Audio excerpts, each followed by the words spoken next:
Who do you think is more disappointed right now, Biden supporters or the people who actually went to the theater to see Wonder Woman 1984? I'll let you think about that for a minute. It's about the same size of a base, but I guess 81 million people can't be wrong, but they can be full of regret. And we got to tread some already trot grounds here. We got to talk about troops and we got to talk about immigration. I think immigration might be a new one, but we got to flesh out the Biden executive order that put a pause on deportations because it's having immediate backfires for him. As you can see here, our man, Ken Paxton, the dude who is finding actual voter fraud in the state of Texas, as well as the spearhead at the tip of the ill-fated Pennsylvania lawsuit. That's only because the Supreme Court has more holes in it than a Hunter Biden alibi. But let's not drag up the past. That's for Biden's next election to do. Texas sues Biden administration over deportation freeze order. Yes, because his move there is directly going to affect a state. And if they can't sue over that because of lack of standing, I don't know. I don't know what's left for the courts to do, but we'll see what they got here. The state of Texas on Friday sued the Biden administration over a memorandum suspending the deportation of illegal aliens on its first day in office. The Biden administration cast aside congressionally enacted immigration laws and suspended the removal of illegal aliens whose removal is compelled by those very laws. In doing so, it ignored basic constitutional principles and violated its written pledge to work cooperatively with the state of Texas to address shared immigration enforcement concerns. The lawsuit, the PDF, you guys can read through that as well if you'd like. In the description below, I'll have this article linked as usual.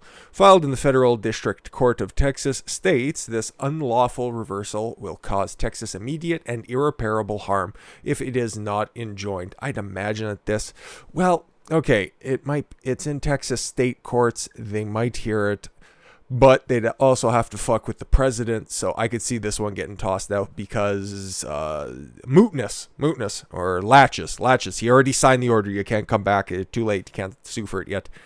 President Joe Biden's acting DHS Secretary David Peckerhead issued a memo on January 20th directing an immediate pause on removal of any non-citizens with a final order of removal except as noted below.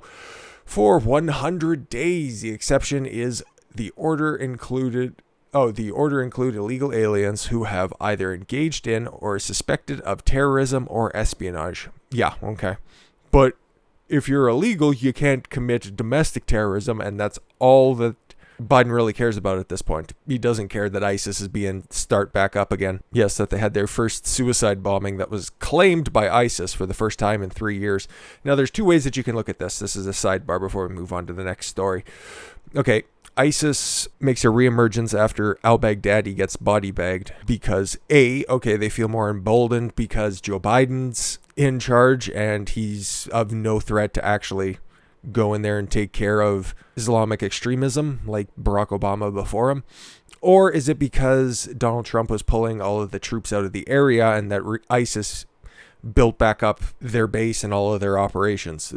Both are valid arguments, and I'd like to see more information on both, but my gut is it's somewhere in the middle. Another valid point has nothing. United States should have nothing to do with that, okay? That is for the region to deal with. If anything comes over to American soil, Canadian soil, UK soil, that is for those countries to deal with. It's not about initiating a regime change war for no good reason because, ISIS has oil.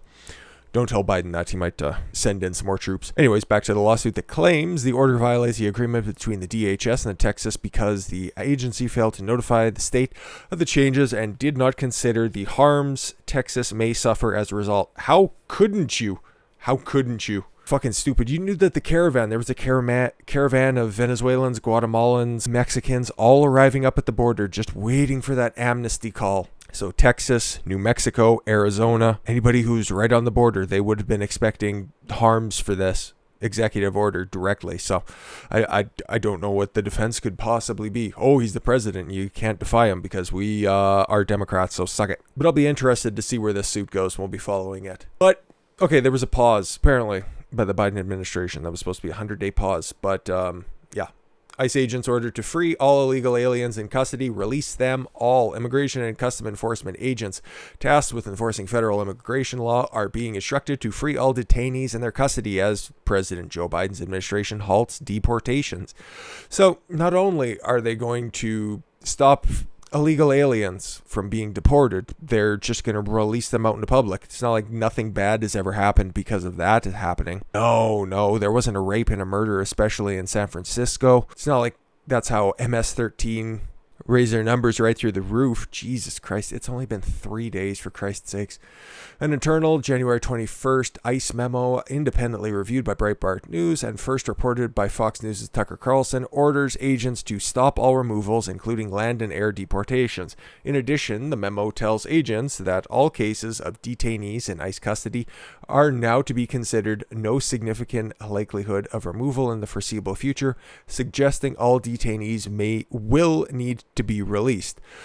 Now, it doesn't specifically say that. It says, no significant likelihood of removal for the foreseeable future. So do you keep them detained and wait for the 100+ days in order to release them? Or do you just de facto reinstate catch and release? That's exactly what this looks like to me. Release them all immediately, the ICE official wrote to the staff in the memo.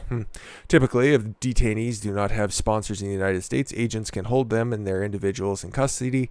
The memo, though, states that it is no longer the case and that even detainees without sponsors must be released. Oh, there we go.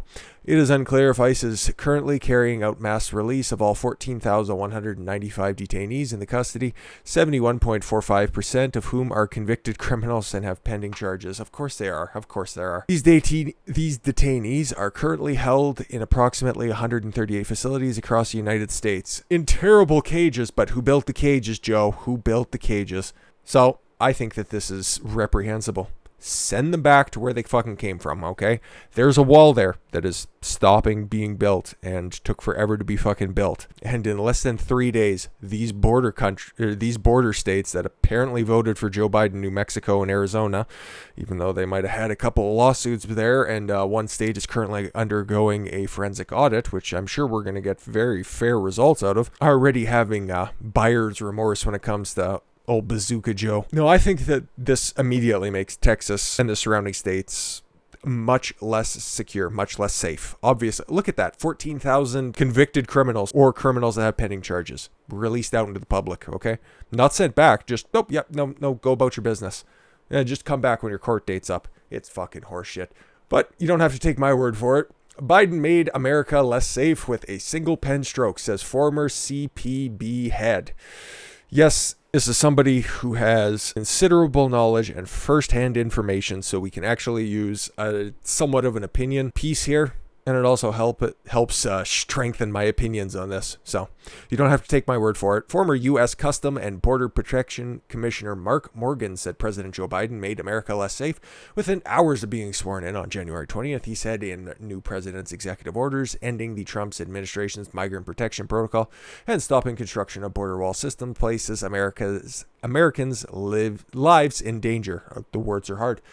With a pen stroke, Biden made this country less safe, Commissioner Morgan told Breitbart News in an exclusive interview. It's pure politics over public safety. I can't think of it being anything other than that.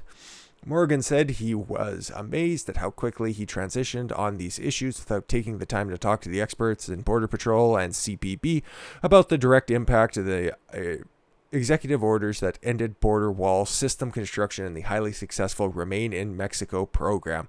Exactly. You guys remember the big, beautiful wall. I've made reference to it a bunch of times, but it bears repeating with this article here for sure. It was supposed to be, the big 10-foot fully cement wall, and then Trump met with Border Patrol and CPB and realized that, slats and fencing in certain areas would make a hell of a lot more sense, so it's better patrolled. More people at the border in order to patrol the border, and fencing where it's necessary. And it worked. Hell, it was so effective, Biden and his administration decided to put up walls all around Washington, D.C., and that's unlikely to change in the near future because thousands of National Guard troops to remain in D.C. through March. Yes, through March, because I don't know, I guess they're waiting for the original inauguration date to pass. This is bafflingly stupid. So what, I guess, are all these troops just supposed to get comfortable in the fucking basement? Or is Trump going to have to come and bail them out and let them stay in the Washington, D.C. Trump Hotel? Whatever, let's get through this. At least 5,000 National Guard members will remain in Washington through mid-March, a spokesperson from the agency confirmed to the Epoch Times. Wow. Okay, I don't like anonymous sources like I just pointed out, but I heard that there was supposed to be like 2,500-ish remaining in Washington, D.C., but 5,000? Holy fuck. As we continue to work to meet the final post-inauguration requirements, the National Guard has been requested to continue supporting federal law enforcement agencies with 7,000 members, and will draw down to 5,000 through mid-March. Oh, so they're supposed to linger on through March 5,000 capacity. Okay, and yesterday we seen that Ron DeSantis, Greg Abbott pulled out the National Guard troops that they sent from Florida and Texas, respectively, but the governor of New Hampshire, newly elected Republican there, Sununu, funny name, but he pulled them out too for the exact same reasons that Ron DeSantis said they are just, puppets, and we're not going to be a part of this sham organization. Good for him. Did I mention he's a Republican? I guess you guys probably figured that out based on his, action and not wanting to put up with charade. We are providing assistance such as security, communications, medical evacuations, logistics, and safety support to state, district, and federal agencies. Why do they need the increased presence for any of those reasons? That doesn't make a fucking lick of sense. There was no credible threat on Inauguration Day, and they have a significant emergency network because it is a large city, obviously. So why are they needing people there? Or is it just because Joe Biden and his administration are fucking scared and they legitimately hate the electorate? Tens of thousands of National Guard personnel poured into the nation's capital on Inauguration Day of President Joe Biden. Over 26,000 were on duty on January 20th as part of a heavy militarization of Washington. Words are hard. About 10,600 Guard personnel were on duty as of Thursday. Officials were planning for how to return the rest of the troops to their home state. Why were they there? I know that they were supposed to be there through the end of the weekend, but after there was no information coming in saying that there would be any need for them there, why were they still made to linger about? It really gets the old noggin jogging now, doesn't it? Some agencies are requesting continuity of operations, additional support, and recuperation time for their forces to regroup. Approximately 7,000 National Guard personnel are anticipated to provide that assistance through the end of the month, the Guard said in a statement on Thursday. Oh my God, functionally retarded. Oh, and we actually got the quote from Governor Sununu here as well. I've ordered the immediate return of all New Hampshire National Guard from Washington, D.C. They did an outstanding job in serving our nation's capital in the time of strife and should be graciously praised, not subject to substandard conditions. Exactly. He's seen the pictures. We covered them yesterday. There's no reason for these fucking National Guard's troops to be there, okay? There's barely a reason for them to be called in the first place. If the regular police departments do their job, National Guard is only needed in times of extreme emergency. Natural disasters and actual invasions, not just these Democrats having a mental fucking breakdown thinking like AOC, I can't be in Congress right now because I don't feel safe around some of my colleagues. Fucking take a Xanax, bitch. But then again, you probably can't afford that because that was another thing that Biden nixed was the lowering of drug prices because, I don't know, Democrats have no fucking morals. Or actually, I take that back. They do have morals. It's just anything that Orange Man did was bad. I shudder to think what I'll wake up to tomorrow, but if there's anything goofy that happens with Biden over the weekend, I'll make sure to cover it because the treatment of the troops was completely and utterly disgusting. And you know what? Now releasing criminals out into public for no good fucking reason. I don't know, dude. This just spells trouble, and I'd imagine we're going to be seeing in the next couple of months, if not years, somebody awful doing something terrible to somebody domestically that stemmed directly from that initial release. Hopefully I don't have to report on that, but stranger things have happened, and stranger things are currently happening. But I thank you all very much for the gift of your time. I've been Don Consuelo. I want you to follow your gut and get after it. Take care, everyone.